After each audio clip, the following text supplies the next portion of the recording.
Alright, here's the story rewritten in a more human, conversational tone while keeping every single word from your original text intact. I've adjusted the delivery to sound like someone recounting a wild experience, like they're talking to a friend, but I haven't changed or added any words, just the tone and flow are more natural. Let's dive in. Man, I woke up inside a book. And of all the novels I'd ever read, this one had the most pathetic protagonist. Seriously, this guy was a total doormat. Not only did he hand his fiancée, his parents, and his sister over to the family's golden boy adoptee, but he also let that same adopted brother frame him for a crime that landed him in prison for 3 years. In the end, the original hero pathetically faked his own death and fled the country, too cowardly to even think about revenge. Later, he was kidnapped twice by his dear adopted brother, nearly getting his new girlfriend killed in the process. It was a masterclass in pathetic, a truly epic-level doormat. A quick note on this universe. It's a trashy web novel. Prison doors are evolving, and the law is more of a suggestion. It's best to just check your brain at the door. Ethan, if you hadn't been the one to push Caleb down the stairs 3 years ago and then hit him with your car, we never would have sent you to prison. We did it for your own good. Caleb has a cello recital tonight. You're coming with me, and you're going to apologize to him in person. My head was still spinning from being dropped into this story. The woman chattering in front of me was giving me a massive headache. Ava Preston. She was supposed to be the original Ethan's fiancée, his childhood sweetheart. Today, she was the only one who showed up to pick me up from prison. The rest of my biological family was busy fawning over their precious non-biological adopted son, Caleb Reed. Slap. I hit her, and the chatter finally stopped. A second later, her voice rose in disbelief. Ethan, did you just hit me? Slap. Ethan, it's me, Ava, the woman you love. Slap.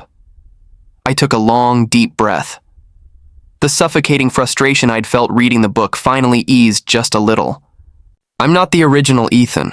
I'm not some spineless loser who just purses his lips, looks wounded, and swallows his misery with a sad little smile. His specialty was mental gymnastics. Mine isn't. Those 3 slaps were just a down payment. I didn't want to waste a single word on Ava Preston. It was disgusting.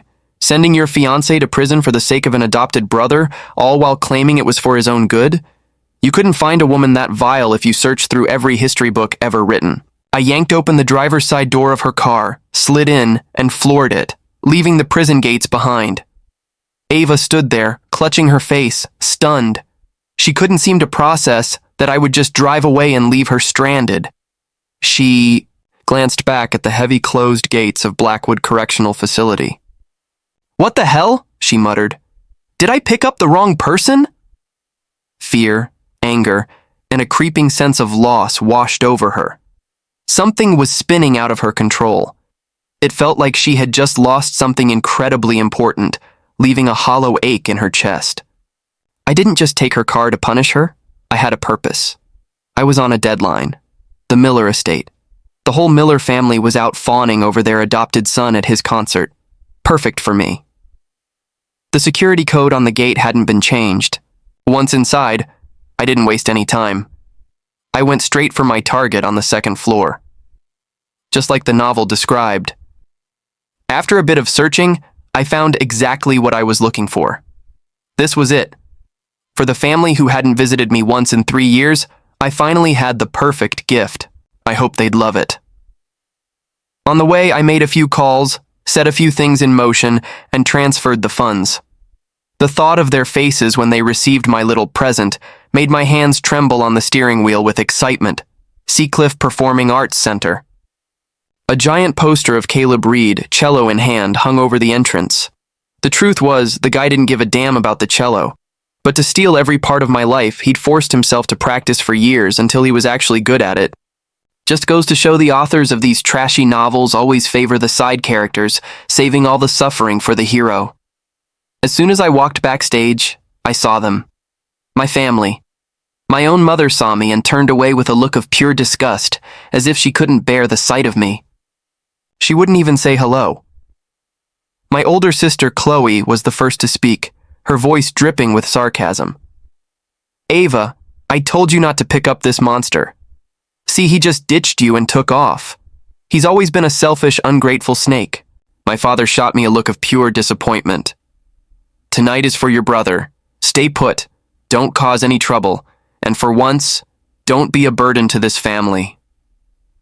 Ava looked like she wanted to say something, but she hesitated. Her mind was a mess.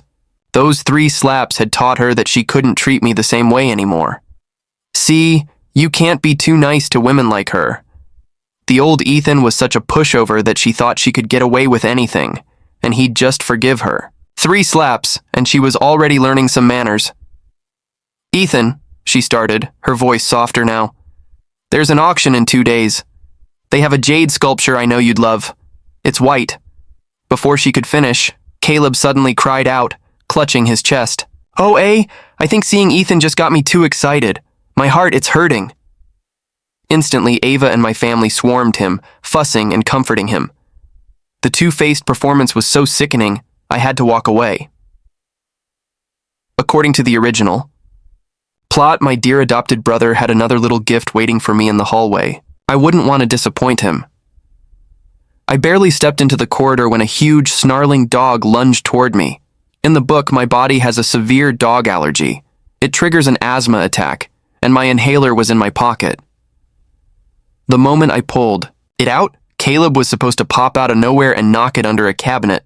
According to the script, I would then collapse, gasping for air while my family mocked and berated me, none of them believing I was actually having an attack. Too bad I'm not the original Ethan.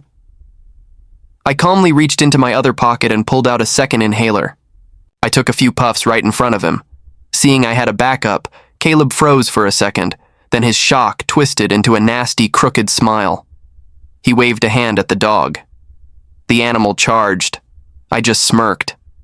The original hero might have been useless, but I'm not. TikTok taught me exactly how to deal with a vicious dog. I whipped off my jacket and snapped it in the air. The big, dumb animal instinctively lunged, clamping its jaws on the fabric. I pulled back and it tugged, a game of tug-of-war. Then I unleashed a sharp, brutal kick, striking the dog square under the jaw. Its airway crushed. The dog collapsed, whimpering on the floor. "Oh my God, buddy. What happened to you?" Caleb shrieked. "Mom! Dad, come quick! Ethan just killed Buddy!" You would have thought their own father had died. My parents came running. My mother didn't even hesitate. She swung her hand back to slap me. "Ha! I was ready for you." I took a sharp step back, dodging her hand. It's rude not to return a gift. I leaped into the air, swung my arm around, and put all my strength, all the pent-up rage from reading this damn book, and my resolve to be done with them, into one single, powerful slap. Crack! It was a solid hit. My mother crumpled to the floor. Caleb quickly ducked behind Ava, seeing my mocking gaze. Ava started to open her mouth, then remembered the 3 slaps and thought better of it. Compared to what Chloe and my mother just got, her slaps had been gentle. A strange thought flickered through her mind. Ethan still has feelings for me. Otherwise, why was he so much gentler with me? I didn't hit Caleb. Not because I was letting him off the hook, but because I needed him to get on that stage on time. The main hall of the Sutcliffe Performing Arts Center. Hundreds of people were waiting for his performance. I was looking forward to it too. I have to admit, the author of this book really loved the second male lead, giving him all sorts of advantages. The guy could play the cello beautifully. Meanwhile, I, the actual protagonist, was supposed to need 3 years of intense training with a master just to make a name for myself. Caleb's solo performance brought the house down. My family, sitting in the front row, was beaming with pride and excitement. The handprints on my mother's and sister's faces were a bit comical, though. I couldn't help but laugh. Just then, the auditorium lights dimmed. I smiled. My gift for the family was finally here. The audience murmured in confusion. Then, the large screen above the stage lit up, playing a video. It was footage of me in prison, being cornered and beaten by the top dog and his cronies. I found the files in Caleb's room. The book mentioned them. I have no idea why he kept the videos. On screen, I was begging them to stop, blood pouring from my mouth, but they didn't let up. Isn't that Ethan Miller, the son of the Miller family? What's he doing in prison? God, they're beating him senseless. I heard his own family sent him there. That's cold-blooded. Before the audience could gossip further, the scene in the video changed. Caleb appeared, walking into the prison dorm, not as an inmate, but as a visitor. See, this is the power of a trashy web novel. Anyone can just stroll into a maximum security prison. Caleb laughed as he watched me get beaten. Ethan, you being in here? That was all my design. All I had to do was tell one little lie. Your idiot parents, your sister, and your brain-dead-ad fiancé. They all believe me over you. You deserve this. How's it feel? Don't worry, I won't let you die. I want you to live a long life so you can watch me take your place. Watch me take everything that should have been yours. The video kept playing. Caleb in the audience scrambled to unplug the screen, but someone stopped him. He turned frantically to my parents. Mom, Dad, that's not real. It's a deep fake. My brother is trying to frame me. How could I possibly get into a prison? Why would I have my own brother beaten up? It's all fake. When a video first started, my parents were stunned, completely paralyzed. Seeing me suffer like that did seem to spark a flicker of genuine pain in them. A seed of hatred for Caleb began to sprout. But after his explanation, they hesitated, and then they chose to believe him. After all, they had raised him for years. Even if he wasn't their own flesh and blood, they couldn't believe Caleb was a bad person. This had to be a setup. Someone trying to drive a wedge between them and their wonderful adopted son. The video continued. A new clip showed Caleb throwing himself down a flight of stairs to frame me. Then another showing him staging the car accident that sent me to prison. After watching everything, my parents were utterly convinced someone was framing Caleb and that someone could only be their biological son. Me, Ethan Miller. How dare you fake these videos to frame your brother? From this day forward, you are no longer a son of the Miller family. You become so vicious. You attack your mother and sister, and now you frame your brother. I think we need to send you back to prison. Listening to my parents' roars, I just calmly cleaned out my ear. A parent's favoritism is a chasm you can't cross. The original Ethan tried his whole life and ended up dead. I wasn't even going to attempt it. I don't want their love, and I couldn't care less about their hate. Just then, the lawyer I'd hired on the way over walked to my side. Her name was Rachel Vance. She wore a sharp black pantsuit, her hair pulled back in a ponytail. She radiated competence and power. Mr. Miller, Ms. Miller, Ms. Chloe Miller, Ms. Ava Preston, and Mr. Caleb Reed, she began, her voice cutting through the noise. On behalf of my client, Ethan Miller, I am formally notifying you that he is pressing charges against all of you. Regarding the case from 3 years ago, in which you conspired to frame my client, the police have officially reopened the investigation. Rachel's words sent a shockwave through the room. Forget the family. The audience was captivated. The Miller family drama was more brutal and twisted than anything on TV. 5,000 years of royal succession battles had nothing on this. An adopted son completely crushing the biological heir. So which one is the real son, Ethan or Caleb? My money's on Caleb being the secret biological one. You know how these rich families are passing off an illegitimate kid as an adopted one? The point is, they sent their own son to prison. That's monstrous. God should strike them down. This family is pure evil. It doesn't matter who's biological. How could they all conspire against Ethan like that? And that Ava Preston is blind. No wonder Caleb called her brain dead. At this point, the Miller family and Ava were too stunned to care about the audience's judgment. They rushed toward me. My father pointed at Rachel. Ethan, we're your family. How can you sue us? Ava's mind was completely numb. She knew who Rachel Vance was. One of the best lawyers in the city. That meant the videos Rachel had someone play were undoubtedly real. A wave of regret and terror washed over her. She regretted not trusting me 3 years ago. She was terrified that I would never forgive her for her part in it. She started crying, reaching for my hand. Ethan, I was wrong. I should have trusted you. Please don't sue me. I'll make it up to you.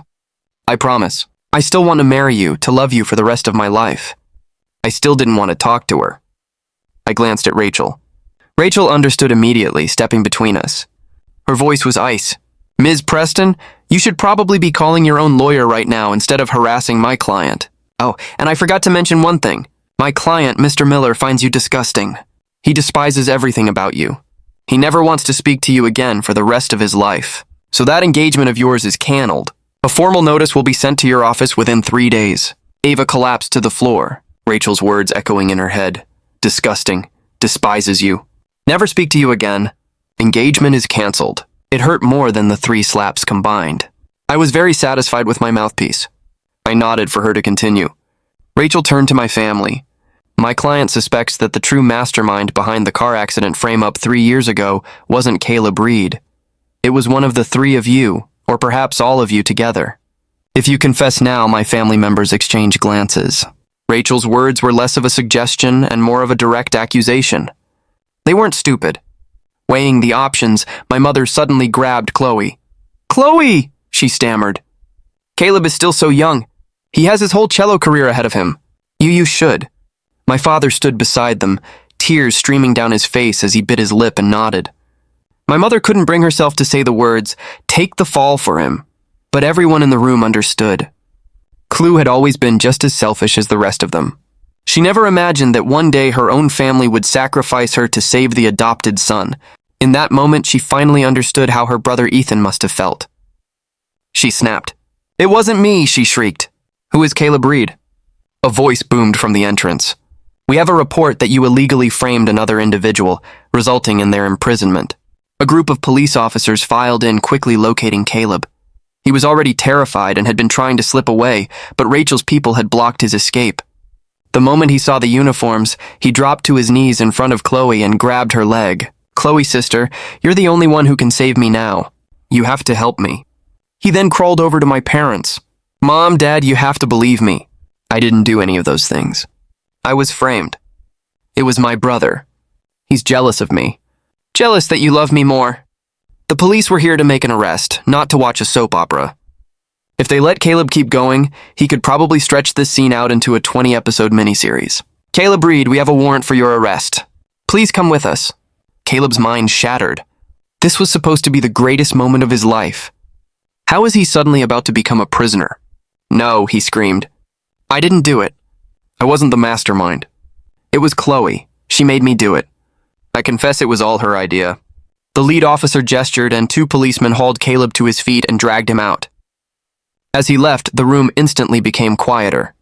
But the lead officer didn't leave. He looked at my parents, Chloe and Ava.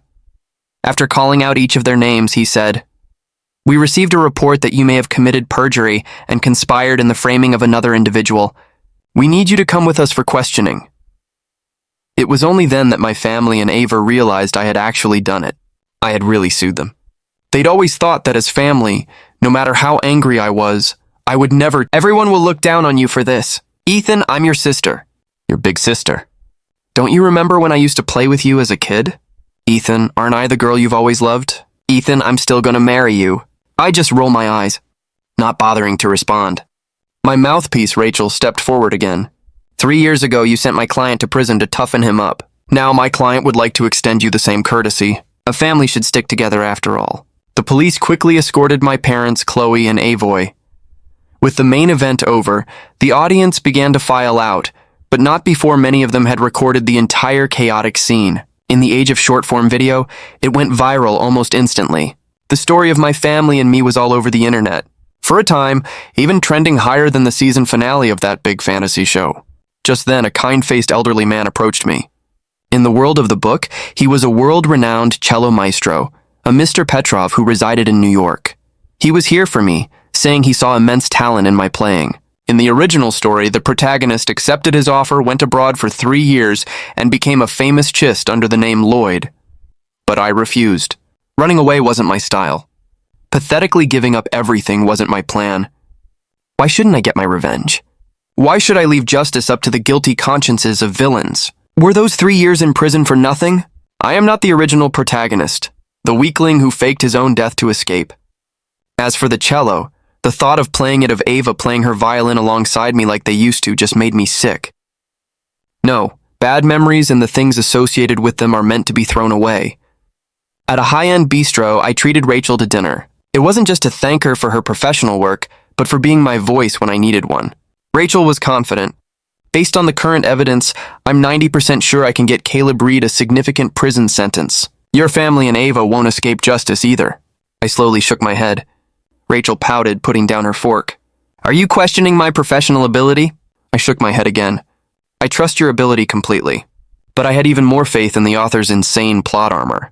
In the world of this book, whenever the Miller family was involved, the law became a flimsy suggestion. And I was right. A half-month later, without any victim impact statement from me, My parents, Chloe and Ava, were found guilty of perjury and obstruction. Their sentence, 1 year in prison, suspended for 2 years. The judge's reasoning was that they lacked direct criminal intent, and they had confessed. It was a joke. If it weren't for the pressure from the online outrage, they probably would have walked away with nothing. This time, Caleb couldn't pass the buck. Clue refused to take the fall for him. Ava, who had always done whatever he asked, also refused. My parents certainly weren't going to. It just goes to show people are inherently selfish. Only a spineless S like the original Ethan would take the blame for someone else. But Caleb's sentence was still infuriating. 3 years, suspended for 3 years. The family had produced medical records showing Caleb suffered from severe depression and a heart condition.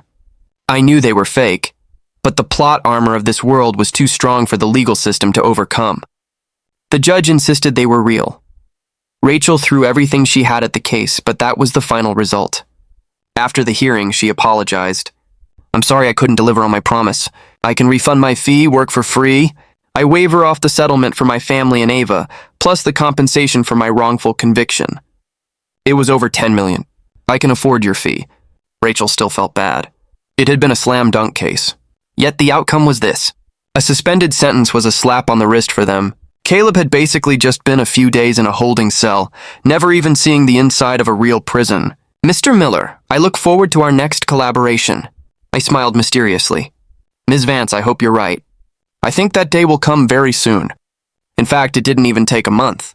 The incredible power of this universe is that no matter what the villain does, as long as he turns on the charm, everyone around him will forgive him instantly.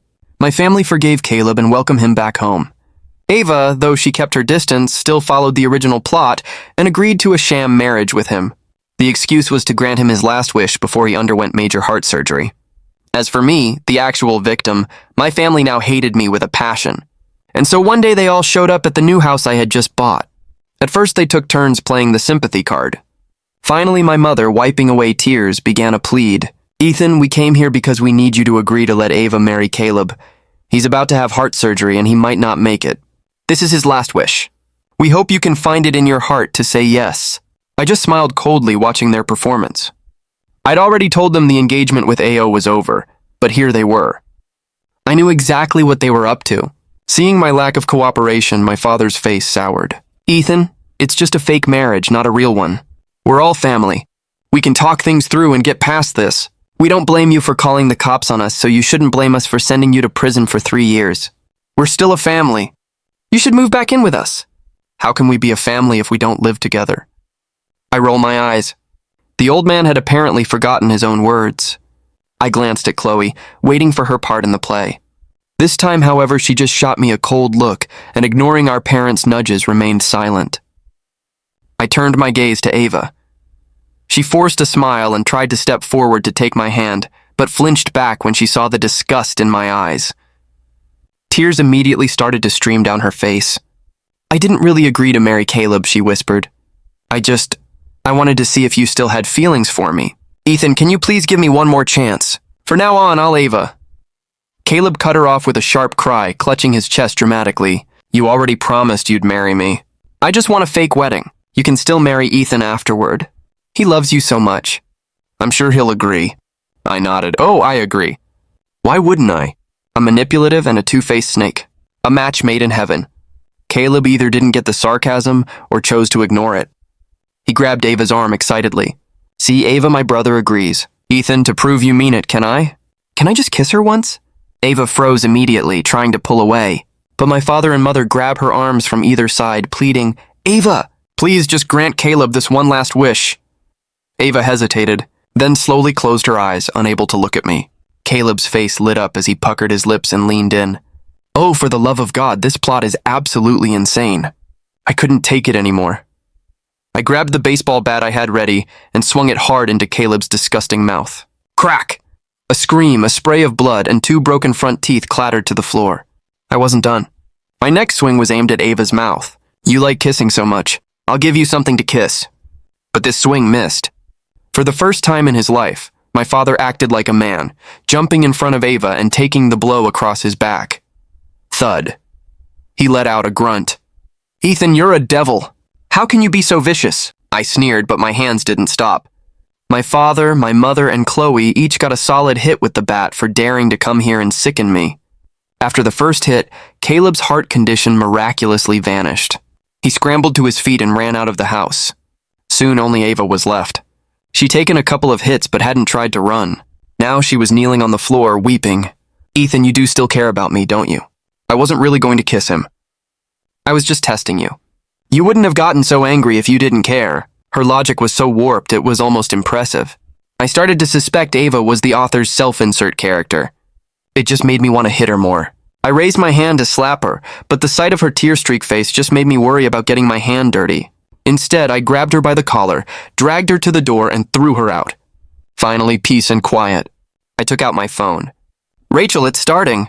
Caleb, as expected, did not disappoint. 3 days later, I was kidnapped on my way out of the house. The scene changed. I was tied up in a dilapidated factory on the north side of the city. Across from me, also tied up, was Caleb. His mouth was still swollen, but what was more shocking was the fresh trickle of blood from the corner of his lips. It looked like his kidnappers had roughed him up, but I knew it was all an act. He and the kidnapper were working together. Sure enough, the moment I woke up, he shot me a crazed look, baring his gums where his 2 front teeth used to be. Ethan Miller didn't expect to fall into my hands. "Did you get him?" Beat him hard." As he finished speaking, a man emerged from behind me, the one who kidnapped me. Without a moment's hesitation, she grabbed it and ran to unlock Caleb's restraints. They lifted him and scrambled for the exit. My father glanced back at me. "Your brother isn't well. We have to save him first." Ava looked back too and saw that I didn't have a single visible injury. "Ethan, just hang on a little longer. I'll come back for you as soon as I get Caleb out." My mother shouted, "Hurry up, everyone! Stop wasting time. Let's get Caleb out of here." They rushed out of the factory carrying Caleb, jumped into their car, and sped away without a second look. Moments after they left, a massive explosion rocked the factory behind them. Ava, who was driving, froze. In the rearview mirror, she saw a plume of thick black smoke rising from where they had just been. "Ethan," she started to turn back, but a pain gas from the back seat stopped her. Caleb was clutching his chest. "Ava, I can't. My chest is killing me." My father and mother urged her on. "Ava, just get Caleb to the hospital." Years of conditioned response took over. Ava abandoned the thought of turning back. They arrived at the nearest hospital and rushed Caleb in for an examination. A little while later, a cardiac specialist came out and said something that shocked everyone but Caleb. "Other than 2 missing front teeth, there is absolutely nothing wrong with your son. If you have money to burn, don't waste our time. If you really want treatment, the dental department is on the 2nd floor." Faking it. Ava felt like she had woken from a long nightmare. A wave of intense, violent regret made her lose her mind. She had abandoned Ethan again for a liar who was just faking an illness, and she had left him at the scene of a bombing. What was she doing? Shouldn't she have saved Ethan first? She loved Ethan, so why did she always choose Caleb? The cognitive dissonance and the immense fear of losing the man she loved forever made her snap, slap, slap. She spun around and hit Caleb twice hard. My parents were shocked. "Ava, how could you hit Caleb?" "These doctors are incompetent. They can't even diagnose a simple heart condition." Caleb put on a pained expression. "Ava, did I do something to upset you again? If hitting me makes you feel better, you can hit me as much as you want." Ava had no time for any of them. She pulled out her phone and called her assistant, her voice trembling. "Get people to the old factory now. You have to save Ethan. He's Ms. Preston." Her assistant interrupted. "Ms. Preston, you need to turn yourself in. The police are looking for you right now." Ava couldn't care less about the police. All she could think about was saving Ethan. She was terrified that if she was too late, she would lose him forever. "Ms. Preston, check your phone. Look at the news. You'll understand. Ethan Miller is safe." Hearing that Ethan was safe, a sliver of rationality returned. She remembered what her assistant had said about turning herself in. She hadn't broken any laws, but then she opened her phone and saw the top news story. After reading the first 2 lines, the world went dark and she nearly fainted. Slap, slap. Ava hit herself twice hard, her regret now a physical agony. She pointed a trembling finger at Caleb, her voice a demonic shriek. "Why did you stage a kidnapping to frame Ethan? Why are you so obsessed with killing him? We gave you so much more love and attention than we ever gave him. Why are you still trying to murder him?" My parents and Chloe had no idea what she was talking about. They snatched the phone from her hand and saw it all. The entire kidnapping, including Caleb directing the fake kidnapper. Their own actions choosing to save Caleb and abandon Ethan. It had all been liver streamed to the entire world. Right now, the internet was a tidal wave of curses and condemnations aimed at them. Worse, people were speculating that the kidnapping was a conspiracy, that they were all in on it. Ava finally understood why her assistant told her to turn herself in. Even her own assistant believed she was one of the masterminds. There was no way to clear her name now. Unless Caleb confessed he did it all himself. But would he? A vindictive person like him would drag them all down with him. Combined with the previous case, Ava felt a profound sense of despair. This time she was on a prison. Mr. Miller, this time I am 100% confident that I can put the people who harmed you in prison. Rachel Van stood before me in another sharp black suit, her hair still tied back. Today she wore a pair of rimless glasses, giving her the air of a cool, sophisticated legal powerhouse. I rubbed my chest. The beating I'd taken earlier still ached. Thankfully, Rachel and I had made arrangements beforehand. Not only had we caught the kidnapper, but we had broadcast the entire saga of my family's abandonment to the world, including the conversations between Caleb and his accomplice. It's a shame the livestream didn't catch any explicit proof of your family or Ava conspiring with Caleb, I noted.